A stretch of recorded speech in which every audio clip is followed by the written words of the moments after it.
The beautiful young single mom falls in love with her perfect man. Check every box, of what she was looking for, But Krystal's dream romance ends tragically when she's found murdered while the couple is on a romantic getaway together. I miss her presence. I miss talking to her. Just big sister. It's just I don't have that person anymore. She wasn't just a daughter. She was my best friend.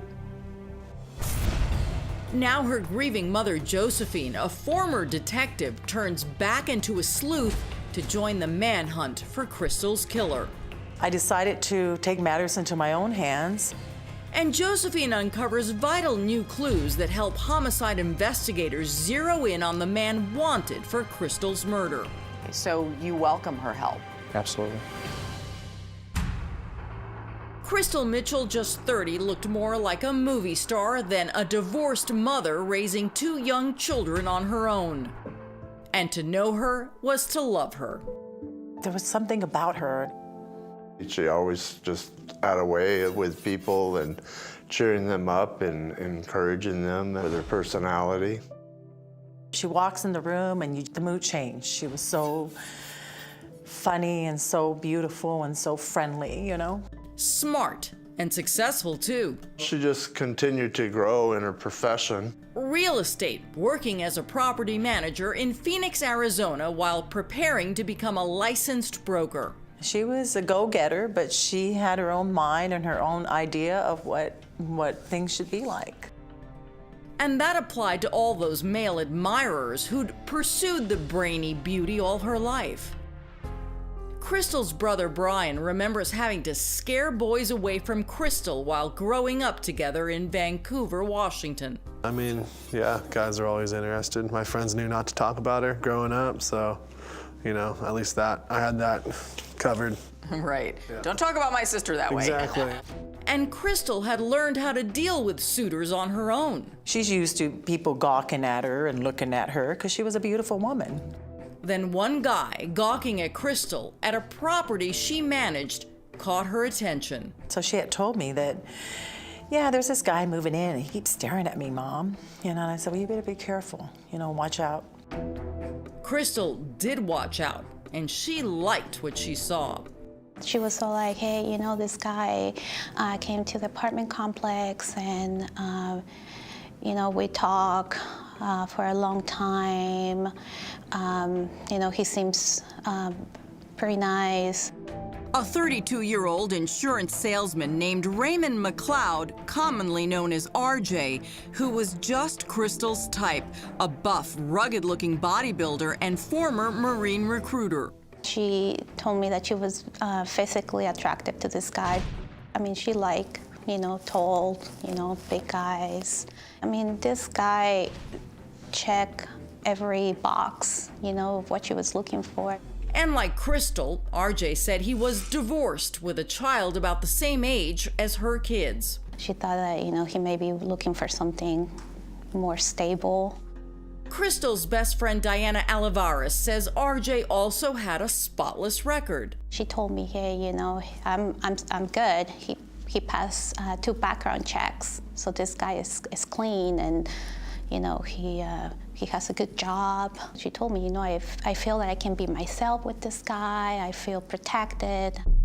And the two began dating. It was a new romance. Right. She was really into him. Yeah. But RJ didn't make a good first impression on Diana. What did you think of him? I don't know, I got a weird vibe from him. But again, me and Krystal, we definitely had different tastes in men. I don't know, like the big muscles and all the tattoos didn't fit well with me. Krystal's mom didn't like RJ either. When I saw him, I just thought, what is she doing with this guy? I just saw his veins popping out of his head at the gym, and I just thought, something is not right with this guy. But Krystal thought exactly the opposite.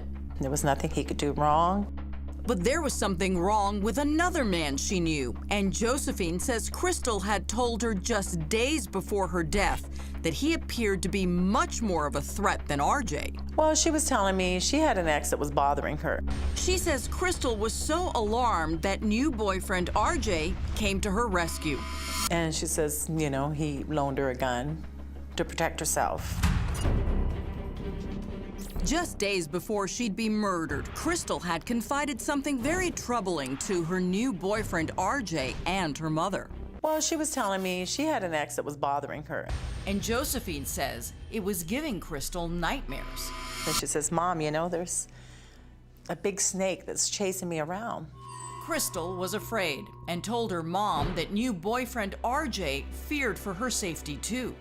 And she says, you know, he loaned her a gun to protect herself. And that only endeared him to Krystal even more. She felt safe. Yes, yes, she feels safe. Now RJ had come up with a surprise that would get her out of Phoenix for a few days and ease her worries. A romantic getaway to San Diego, Krystal's favorite vacation spot. She loved San Diego, you know, the perfect weather, you know, going to the beach, going to the restaurants. Friends and family couldn't have imagined they'd never see Krystal alive again. What's the last thing Krystal said to you? Mom, I love you. Don't take care of the kids. Diana remembers calling her the day Krystal and RJ left on their vacation. The last thing that she said to me was, hey, we're about an hour away from San Diego. Can I call you back? And I said, yes. I never heard back from her. And Diana, as well as Krystal's family, became deeply concerned when she hadn't responded to their phone calls and texts for nearly 2 days. I said to my husband, you know, something's wrong. I just started feeling sick to my stomach. I felt like I wanted to faint, like I wanted to throw up, like something was wrong. Then stepdad Michael got a call from homicide detective Sergeant Matt Dobbs of the San Diego Police Department. And I heard my husband saying, yes, this is her dad. I knew, and I just started screaming. Their daughter Krystal was dead. And that was not what you were expecting.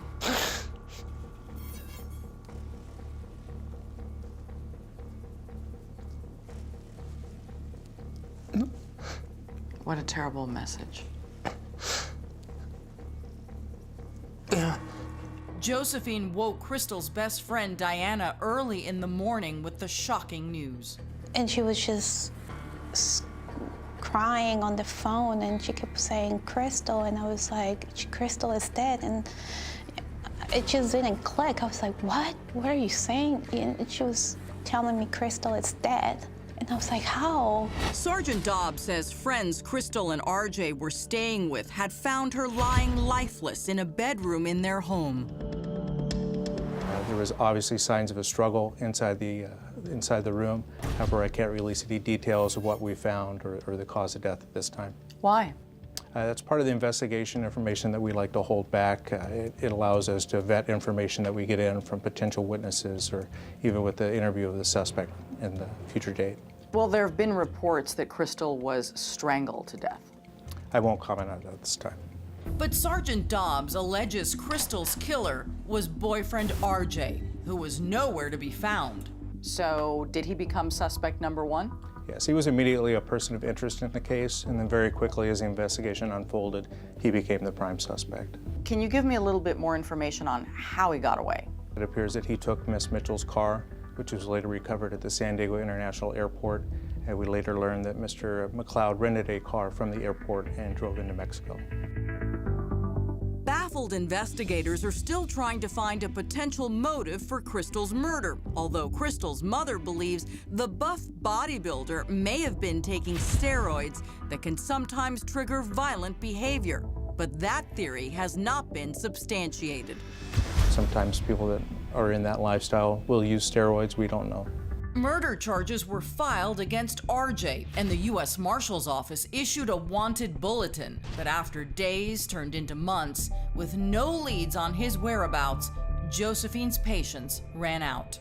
I decided to take matters into my own hands. Josephine was once a cop on the island of Guam when her military family was stationed there.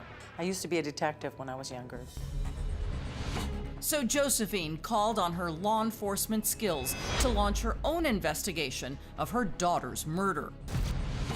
And she made some shocking discoveries about RJ.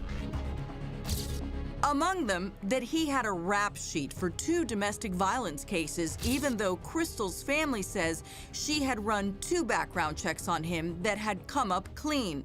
Now her mother tells us they were credit checks, not criminal background checks. She didn't know anything about him.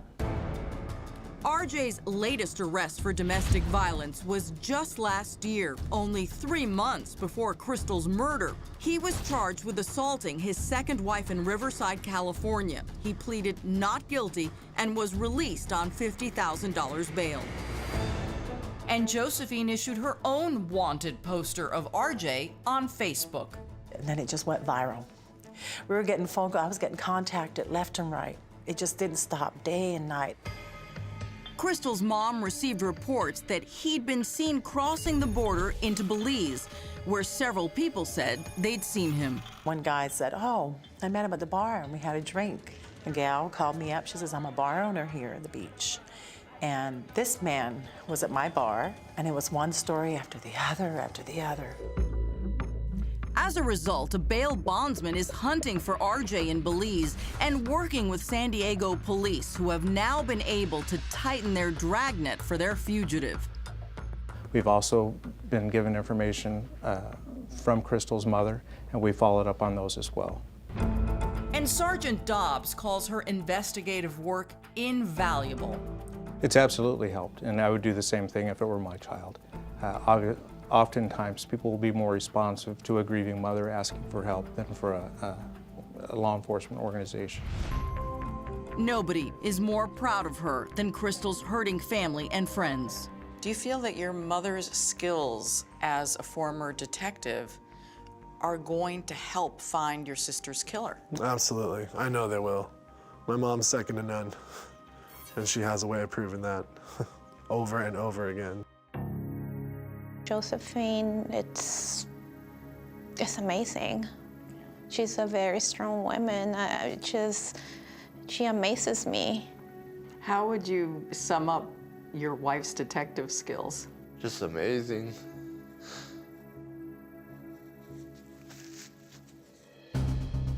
Now Krystal's mom vows she won't rest until her daughter's killer is captured and brought to trial.